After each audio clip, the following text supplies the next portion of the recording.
Tuesdays are my favorite days in the studio because my best friends at Walking Mountain Science Center get to come by and give us a little bit of science in our life, and I love that. Pete, we've got you in from Walking Mountain Science Center. How are you doing this morning? I'm doing well. Thank you guys for having me. It's nice to be back in the studio. Yeah, absolutely. I feel like we haven't seen you in a bit, but you always bring on the fun stuff here. We try to bring out what's going on, what we're doing at the Science Center, keep it topical with what's going on out in the natural world, but also, try to encourage people to come learn a little bit with us and really get outside.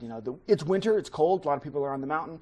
There's all kinds of fun stuff to do off the mountain, all kinds of learning opportunities. So that's what we're there for, and hopefully that's what we're going to talk about this morning as well. Yeah, and we've been looking at the local weather forecast throughout the course of the day, and the chance of snow has been varying between like 35 and 50% for about the next 5 to 7 days. And you've got Joel Gratz, our best friend from Open Snow, coming in later on this week. Absolutely. So tomorrow Joel is going to stop by, and I don't know who said it first.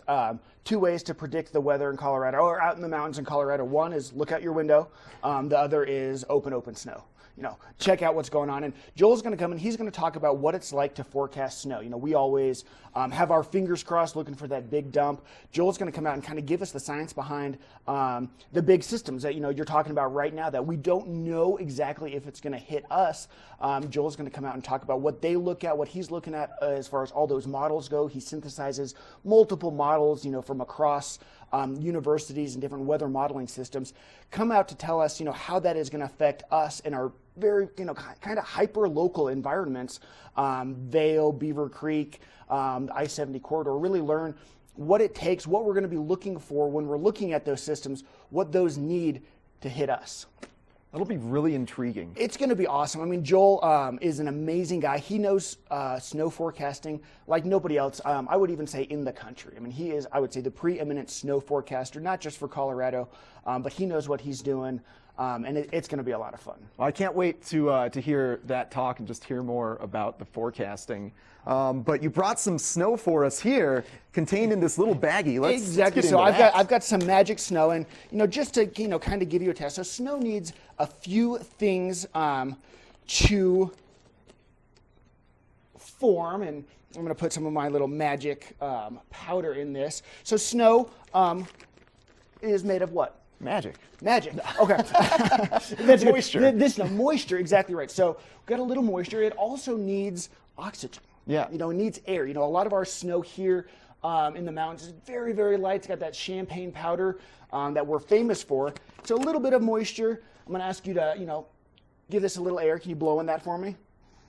A little bit of air. Oh, perfect. And let's see what we've snow all over me. You're covered in snow. Yeah. So, just from that little bit of moisture, a little bit of oxygen, I've got this fluffy white powder.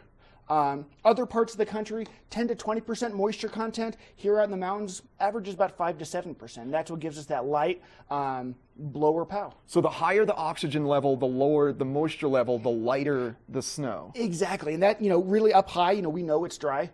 We feel it on our chapped lips. We feel it in the summertime. We live in a dry environment. What that translates to in the wintertime is that really light and fluffy snow that we all love. And so we were just able to make some of that. Oh, that was so fun, man. So easy, too. Yeah, thanks for that. Pretty cool. So, a great kind of teaching tool, learning example. I also brought some of my other snow tools.